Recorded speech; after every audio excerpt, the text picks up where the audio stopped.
Bien, en esta segunda parte, en este segundo bloque de comunicación no violenta, vamos a centrarnos en lo que es la técnica de desescalada verbal. Este estudio respondía a un trabajo de la Asociación de Psiquiatría de Emergencias Americana, que fue enumerado como el proyecto Beta, en el cual se buscó el consenso entre múltiples profesionales y grupos de trabajo de aquellas habilidades o el abordaje en el ámbito facultativo sanitario de cómo intervenir a través de la comunicación verbal en el manejo de situaciones, de interacciones de conflicto. Veremos un poco cuáles son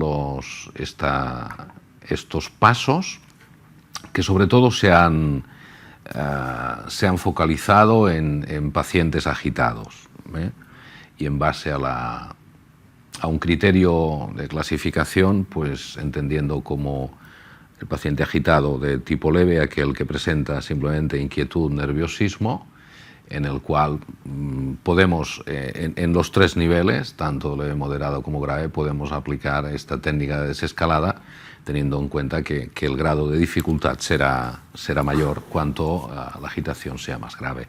Podemos considerar en el nivel más leve, donde la persona presenta un cierto nivel de inquietud, nerviosismo, a moderado, que existe esta inquietud, nerviosismo, pero aparte hay actitudes claras de falta de cooperación, de actitud de mutismo, de oposición, incluso de agresividad verbal, o vemos que la persona presenta algún déficit a la hora de controlar sus impulsos, o bien ya un nivel de agitación grave, donde se dan situaciones de agresividad física, violencia contra personas, sí mismos, contra objetos, etc. Hay que decir y hay que comentar que una aproximación a través de la desescalada verbal, a través de habilidades de comunicación asertiva, teniendo en cuenta los principios que hemos visto en el bloque 1 de la comunicación no violenta, pueden ayudar al profesional a conseguir llevar a buen puerto su actividad con una preservación de su autoestima, niveles de seguridad, al mismo tiempo que también en la persona y en nuestro interlocutor. Veamos cuáles son estas 10 reglas o principios o premisas de la desescalada verbal. En primer lugar, como comentábamos, cualquier tipo de comunicación que hagamos no es una mera cuestión técnica, sino que es una interacción social que tiene en cuenta pues, elementos de contexto, elementos sociales, elementos a nivel de sentimientos, de emoción y de aspectos culturales. Por lo tanto, hay un espacio, hay un escenario donde va a producirse esta interacción. Vamos a entender, vamos a hablar de entorno de agitación o de paciente agitado. Por lo tanto, hemos de tener en cuenta esta primera parte de mantener una distancia óptima con nuestro interlocutor, no invasiva. Entendemos, hay muchos estudios de cuál es esta distancia óptima, que puede ser estar aproximadamente entre 40 a 60, 70 centímetros. 1 metro sería una distancia óptima en una interacción. Si evidentemente hay una actitud mucho más, digamos, agresiva o mucho más agitada a nivel físico, quizá esta distancia tenga que ser mayor. La idea es que no haya una distancia invasiva, que la persona que tenemos enfrente lo viva como una amenaza. Si la persona que tenemos enfrente amenaza o nos dice que salgamos de su campo, de su línea, de que nos apartemos, no entremos a discutir, la confrontación hará que suba su nivel de activación nerviosismo y por lo tanto pasar de una agresión verbal a una agresión física solo necesita un pequeño detonante que la persona interprete como una provocación. Por lo tanto, nos retiramos y nos apartamos. También nos hemos de proteger, no nos hemos de situar en el lugar de trayectoria. Pienso aquí en personas que a lo mejor pues, quieren hacerse daño, han amenazado con precipitarse incluso por la ventana. Bien, no se sitúe usted en esta trayectoria simplemente porque se lo pueden llevar con él si esto ocurriera, ¿vale? Hemos de tener en cuenta que la mayor parte de pacientes que presentan agitación dentro de cuadros, bien sean orgánicos, bien sean más psíquicos, en la parte esta última de trastorno que tiene que ver con salud mental, un gran número de pacientes que presentan agitación en grado diverso tienen una historia de trauma previa, ¿vale? Esto quiere decir que también hay un nivel de mayor sensibilidad a sentirse amenazados con mayor facilidad y a responder a veces ante esta amenaza, ante un peligro. Su manera de defenderse o de resolver la necesidad de protección y seguridad es recurrir a conducta agresiva o violenta. Después de mantener esta distancia óptima, la segunda regla básica en una desescalada verbal es el hecho de evitar la provocación, ¿vale? La mejor manera de afrontar un problema, o el primer paso, es hacer cualquier cosa simplemente que no empeore la situación. Si conseguimos evitar la escalada, la provocación, si conseguimos en una interacción difícil que no empeore la situación, ya es un gran éxito. Para ello hemos de estar atentos a lo que busca el interlocutor, ¿vale? Y que de alguna manera quiere legitimar su posición para conseguir satisfacer su necesidad. La persona lo que está haciendo es usar la violencia. Y nuestra misión es enseñarle o proponerle que se puede conseguir eso sin necesidad de recurrir a un estilo de comunicación violenta. Para evitar la provocación prestaremos también atención no solo a lo que decimos, sino a nivel corporal. El lenguaje ha de ser un lenguaje no agresivo. Podemos estar expectantes, podemos estar vigilantes, con un cierto nivel de tensión, pero es una tensión de vigilancia, no una tensión agresiva. La mejor postura para la no confrontación es estar en ángulo oblicuo, no colocarse de manera frontal a la persona. Vemos cómo reacciona nuestra parte más instintiva y animal en interacciones difíciles y que la persona recurre a provocar. Podemos tener la imagen todos en la retina de estos partidos de fútbol que hay mucha tensión. Cuando un jugador se acerca al otro, vemos que se acercan frontalmente y juntan sus cabezas, y es mucho más fácil que acabe en un acto de agresión física que cuando se están diciendo el nombre del puerco, pero están no frontalmente, sino que parece que hay menos episodios de agresión física. En cambio, si están frontalmente es muy fácil saltar. No solamente la posición oblicua, sino las manos, a ser posible, son cerradas, abiertas, y con una cierta inclinación hacia la persona, hacia nuestro interlocutor, mostrando interés.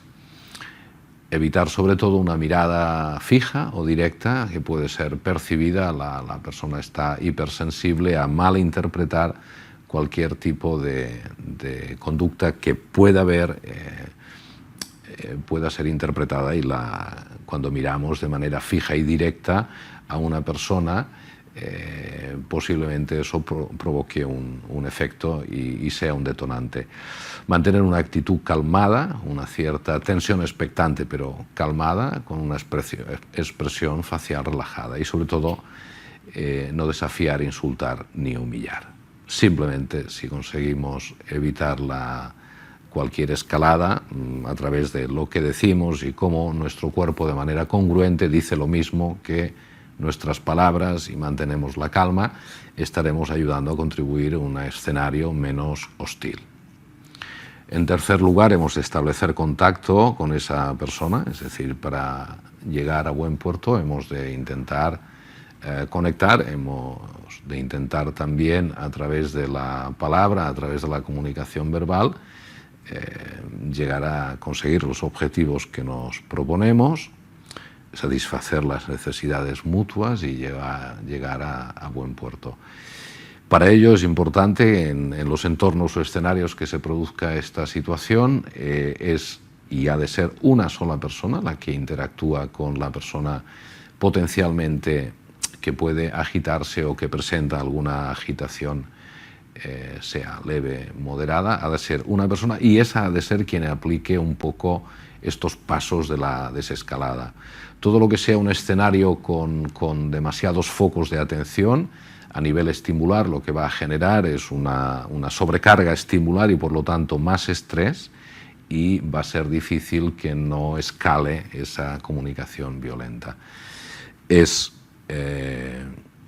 importante que digamos nuestro nombre, nuestro papel y cuál es la misión o el objetivo de que estemos ahí, que básicamente ha de ser el mensaje que transmitimos es que nuestra función es de ayuda, que la idea es mantenerlo a salvo a él, a asegurar que no hayan daños ni en él, ni en la persona, ni en el entorno de la propia emergencia o situación que se está produciendo, pues esta agitación.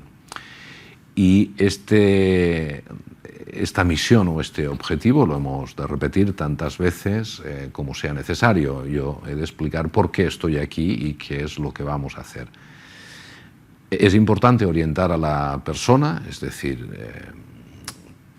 podemos ayudar a que sea la propia persona que se autorregule siempre y cuando la persona esté orientada, consciente, con los pies en el suelo, y a veces es necesario que podamos ayudar, ¿no? Ayudar a orientarse dónde estamos, qué es lo que vamos a hacer. Es importante que lo expresemos, que lo digamos y sobre todo qué esperamos de esa persona, de él o de ella. Así tenemos un mapa más claro. Si estoy aquí y estoy aquí para ayudarte, estamos en esta sala o en este box de urgencias porque has acudido o te han traído. Lo que vamos a hacer es ver qué necesitas para sentirte mejor, o vamos a ver cómo podemos resolver el problema o la situación o el malestar que tienes. Y lo que te voy a pedir que hagas o lo que espero que hagas es que me prestes atención, que puedas sentarte, yo me voy a sentar aquí y podamos hablar a ver por dónde podemos avanzar y resolver. Es importante dirigirnos por su nombre y apellido. No hay palabras más bonitas y que acaricien más en cualquier persona que sentir nuestro propio nombre. Esto, si no, y si queréis hacer la prueba, fijaros cuando alguien se dirige a vosotros porque no os conoce y os dice, oye tú, observar la reacción que genera en vosotros cuando alguien se dirige diciendo, oye tú, y qué diferencia hay cuando alguien se dirige, oye Andrés, yo me llamo Andrés, ¿no? Y estamos muy familiarizados con nuestro propio nombre y cuando lo sentimos es como una caricia hacia nuestra persona. Por lo tanto, es importante finalizar la no provocación, establecer contacto y sobre todo usar el nombre de la persona. En el siguiente paso hemos de ser lo más breves y lo más concisos posibles. En escenarios de alta intensidad emocional o en escenarios de tensión, de comunicación violenta, la capacidad de atención y la capacidad de concentración está reducida. Si encima damos excesiva información o frases largas o complejas o técnicas, es la mejor manera de garantizar el fracaso porque no vamos a llegar a ningún lado. Por lo tanto, frases cortas, sencillas, pocas palabras, de manera muy concisa, repetir las veces que haga falta, ¿vale? No tener prisa, darnos cuenta de cómo en situación de tensión, de ansiedad, nuestra respuesta de supervivencia es de huir, es decir, queremos acabar cuanto antes mejor, y eso nos hace ir deprisa, ¿vale? No, aquí hemos de introducir pausa, porque es la única manera, a través de la pausa y del silencio, que la persona pueda asimilar, y si hemos repetido el mensaje, podemos así garantizarnos de que realmente está llegando. Hemos de usar silencios antes de dar nueva información, no encadenarla una detrás de otra, sino podemos parar. Ahora estamos en el punto de ser concisos, breves en la comunicación, ¿vale? La repetición es clave, ¿vale? Porque no damos por sobreentendido algún elemento que se haya puesto encima de la mesa durante la interacción, si es una solicitud o si hemos de poner o establecer algún límite de protección o si hemos de ofrecer alternativas. Podemos repetir tantas veces como sea necesario, porque es una manera de clarificarnos, ¿no? Y ser asertivos, ¿eh? Aquí volvemos a esas compañeras que llevamos siempre en la mochila cuando hemos de interactuar a nivel profesional. Ser asertivos, usar la escucha activa y empatizar. La siguiente regla es identificar los deseos y las necesidades, es decir, las personas se comportan de una manera o se conducen de una manera determinada sabiendo que están orientados a satisfacer necesidades. Hemos de identificarlas, ¿no? Para ello hemos de facilitar la expresión, hemos de animar, hemos de invitar a que la persona hable y se exprese o diga. A veces usamos el concepto de ventilación emocional, ¿no? Las emociones no las provocamos de manera voluntaria. Yo estoy aquí ahora hablando de las reglas, de identificar deseos y necesidades en una comunicación no violenta, para aplicar las técnicas de desescalada verbal, y yo ahora voy a decidir que, mira, no sé, me interesaría estar los próximos 5 minutos, me interesaría estar pues enfadado, ¿no? Para explicar esto de las necesidades, ¿no? Y entonces yo aquí me digo, Andrés, bueno, no hay otra cosa que hacer, venga, por favor, enfádate 5 minutos. Bueno, yo puedo estar aquí esperando y posiblemente no me enfade. Las emociones no están dominadas a voluntad, no nos las provocamos, sino que es la reacción que acompaña a algo que sucede a medida que estamos en una interacción. Y este es el gran problema y dificultad de manejar conflictos y situaciones tensas, porque tiene que ver mucho con el manejo emocional. Cuando a veces empeoramos un problema, cuando una persona está enfadada, por ejemplo, y en vez de facilitar, pues escuchar y que exprese todo su enfado, rápidamente queremos poner fin a eso e interrumpimos. Bien, estamos poniendo pólvora en el problema y estamos generando escalada, porque la persona todavía no ha expresado, no ha ventilado, no ha descargado esa parte de enfado, que ya le estamos interrumpiendo y lo está tomando como una provocación, como un detonante que va a subirse. Por lo tanto, facilitar la expresión, estar en silencio, no interrumpir, como mucho hacer alguna pregunta, porque todas las emociones, si no hacemos nada, cualquier tipo de emoción negativa, sensación de injusticia, de enfado, de demandas, de cualquier tipo de queja, de temor, de vergüenza, hay una parte donde esta emoción resultante a una situación pues aparece, y que nosotros podemos identificarla y podemos hablar de ella y lo que nos ha ocurrido y lo injusto que es. Y si no tenemos ninguna interrupción, normalmente esta emoción, que tiene una carga tensional, si no hay interrupciones y puedo ir expresándola, veremos cómo se va a ir desactivando. En cambio, si no hay silencios, interrumpimos, va a ser un detonante que siga manteniéndola durante más tiempo. Por lo tanto, una regla de oro para captar esas necesidades, es el facilitar la expresión, la ventilación emocional como la mejor manera de hacer que una emoción negativa se descargue y podamos pasar a un nivel, de manera consciente, a un nivel más racional, más de discusión, de acuerdo, etc. Incluso, al margen de que podamos acceder o identificar o acceder a cumplir con las necesidades o con las demandas que nos pueda hacer la persona, hemos de preguntarlo qué es lo que quieren, qué es lo que necesitan, al margen de si vamos a poder cubrirlo o no.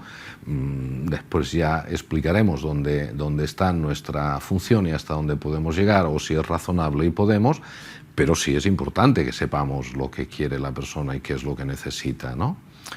Y por lo tanto hemos de identificar esos deseos y esas necesidades, porque nos van a dar una idea, nos van a dar elementos que nos permitan avanzar en la consecución del objetivo compartido por ambos y que persigue satisfacer necesidades, y que tanto el paciente, la persona, como el profesional, pues nos sintamos bien.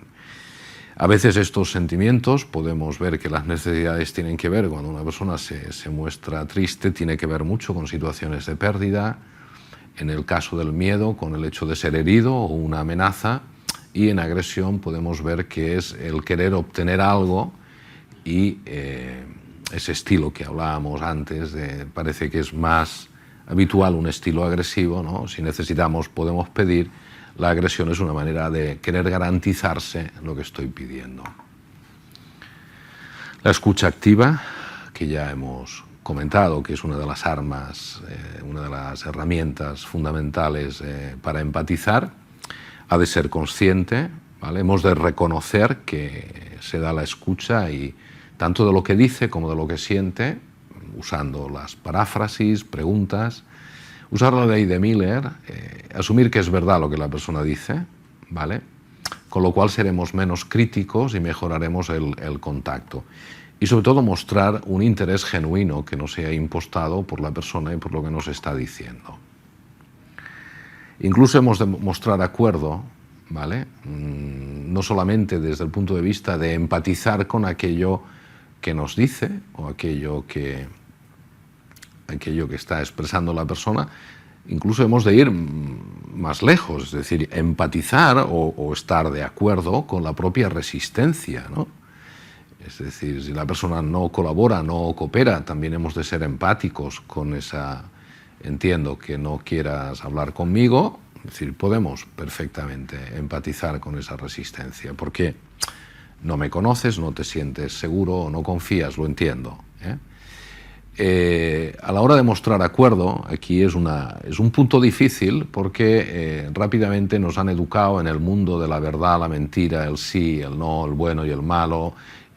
La verdad solo tiene un camino, etcétera, etcétera. Y al final hemos llegado a creer que esto es así, que la verdad es una cosa absoluta y que tiene un camino. Yo suelo comentar, podemos estar todos de acuerdo que matar es malo como acto en sí mismo, y que por lo tanto pues en todas las culturas significa lo mismo, en todos los momentos significa lo mismo, y es una verdad súper absoluta. Bueno, puede que hayan muchos matices, ¿no? Matar con alevosía, con nocturnidad, con intención, sin intención, de manera accidental, un golpe y se ha caído, voluntario, no involuntario, es decir, podrían haber muchos matices sobre la idea de malo o bueno. Por lo tanto, siempre hay un trozo, siempre hay una parte de verdad absolutamente en todo aquello que se diga.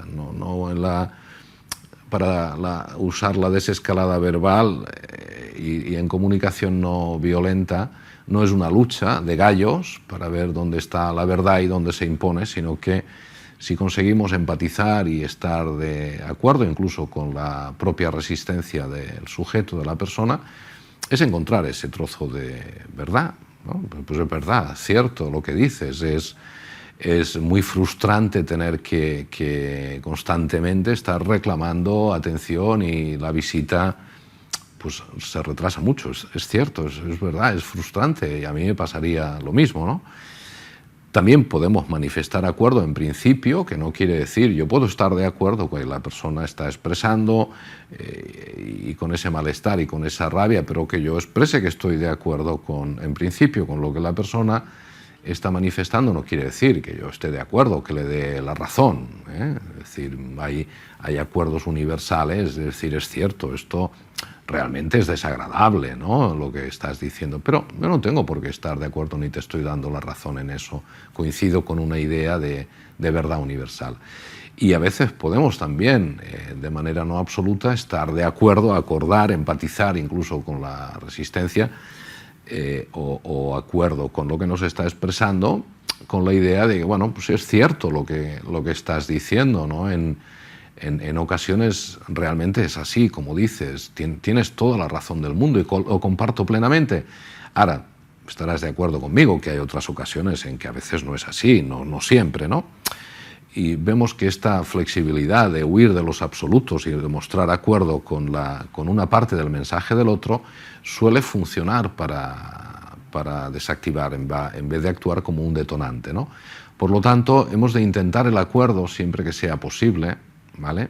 Y si nos encontramos en alguna situación que realmente es muy complicado, pues acabaremos diciéndole no sé qué decirte porque no me he encontrado nunca en esta situación y no tengo una idea. Te escucho y, bueno, entiendo y respeto lo que me dices, pero no te puedo manifestar porque no me he encontrado nunca y ahora pues no sé cómo actuar o qué pensar respecto a esto.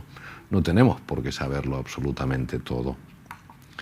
En el siguiente nivel de una desescalada verbal es la idea de establecer límites, ¿vale? Pero entendiendo el límite no como un acto de imposición o como un lenguaje de dominación, sino entendiendo cuál es la base de trabajo que vamos a tener con la persona, es decir, qué conductas, incluso en una persona con un cierto nivel de agitación, bueno, cuál es el escenario, la base de trabajo, qué conductas vamos a aceptar y poder seguir trabajando y cuáles hemos de ponerle freno porque no van a ayudarnos a conseguir el objetivo, ¿no? Entonces, para eso es importante reconocer la incomodidad, es decir, lo que hablábamos en el primer bloque de identificar, de observar sin evaluar y a continuación expresar cómo nos sentimos. Es decir, hacerle saber a la persona cómo nos estamos sintiendo con la conducta que la persona hace, no con ella, sino con esa conducta, no con esa provocación, con ese temor, preocupación o esos gestos. Hacerle llegar que eso nos está provocando pues una incomodidad determinada sin juzgarle y eso va a motivar luego que le pidamos el cambio, ¿no? Tratar con respeto esa situación y a partir de ahí podemos pedir de forma respetuosa el cambio. Cuando una persona no se siente juzgada y atacada y puede entrar más en una posición de colaboración.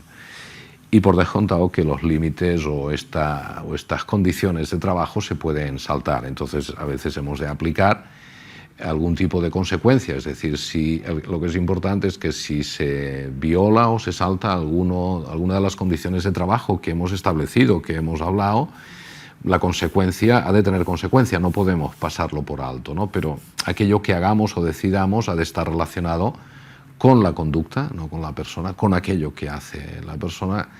La consecuencia ha de ser razonable y se ha de presentar de manera respetuosa, lo hemos de establecer de antemano.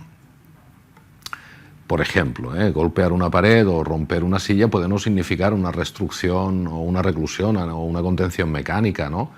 En cambio, si continúa, si hay escalada sí, pero si eso continúa sin escalada porque se desactiva, no necesariamente tenemos por qué hacer una restricción.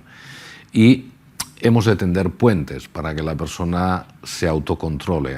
En algunos lugares se habla de dar una salida, ¿no? De tender un puente de oro. Las personas quieren resolver necesidades que tienen, ¿no? La cuestión es que lo hacen a través de una conducta que no es eficiente, ¿no? La lucha, la huida, el ataque, la agresión. Entonces ostras, hemos de tener ahí la habilidad para saber generar opciones alternativas o salidas, ¿no? Si una persona que está en un cierto nivel, en una comunicación violenta o en un cierto nivel de agitación, de inquietud, no hay mayor poder que una persona puede elegir. La violencia es cuando ya no hay elección posible, es el camino para resolver, obtener lo que yo quiero. Y posiblemente al final tendré dos problemas, una, que no consigo lo que quiero, y aparte las consecuencias de mi conducta. Por lo tanto, hemos de generar alternativas, salidas. Cuando una persona puede elegir, tiene sensación de poder y control. Esto es lo que hemos de conseguir en una desescalada verbal. Para ello hemos de ser realistas a la hora de generar alternativas, no hemos de engañar, no hemos de ofrecer cosas. Esto es más propio de tácticas policiales, ¿no? Que para conseguir que una persona deje de amenazar a la otra o baje de una grúa o no se lance, pues se le dice que cuando baje abajo tendrá la bolsa con el dinero, estará la persona que le ha contratado, que han contado con ella, y evidentemente cuando baja esa persona no hay nada de lo que le han dicho, y la técnica policial pues ya se dan por satisfechos porque han conseguido bajar a esa persona de esa grúa. Les importa muy poco que al día siguiente vuelva a subirse de nuevo, se tire o coja a alguien. Por lo tanto, en el ámbito más de interacción a nivel sanitario no hemos de engañar, las alternativas, opciones que demos realmente han de ser realistas y posibles, ¿no? También le hemos de preguntar a la persona que necesita para calmarse, sobre todo en situaciones hablamos ahora de pacientes en estados de agitación, en pacientes psiquiátricos, que posiblemente la medicación juega un papel importante, podemos preguntar, ¿vale? Y sobre todo transmitir expectancia positiva, ¿no? Es decir, esa idea de trabajo conjunto, de que ahora estamos en un momento difícil, pero vamos a salir, esto va a mejorar, vas a conseguir calmarte, con paso a paso vamos a ver si lo conseguimos, luego te sentirás mejor, ya lo verás. Es decir, podemos lanzar mensajes de expectancia positiva que crean una situación de sugestión mental que pueden funcionar o pueden ayudar. Y por último, en la desescalada, informar en el caso de que se requiera un ingreso involuntario, bien a profesionales o a familiares, y con la persona, si hemos conseguido una desescalada y nos ponemos, entonces se trataría de explorar alternativas a la conducta agresiva o violenta o a esa agitación para obtener cosas, y es el momento de empezar a hablar de posibles técnicas como el tiempo fuera, expresión adecuada de la ira, etcétera, etcétera. Estos serían los principios fundamentales o las reglas fundamentales de una desescalada verbal. Bien, hasta aquí la sesión que tiene que ver con la comunicación no violenta, con las técnicas de desescalada verbal, de comunicación verbal en entornos de alta intensidad emocional, de conflicto. Gracias por vuestra atención y espero que os sea de utilidad.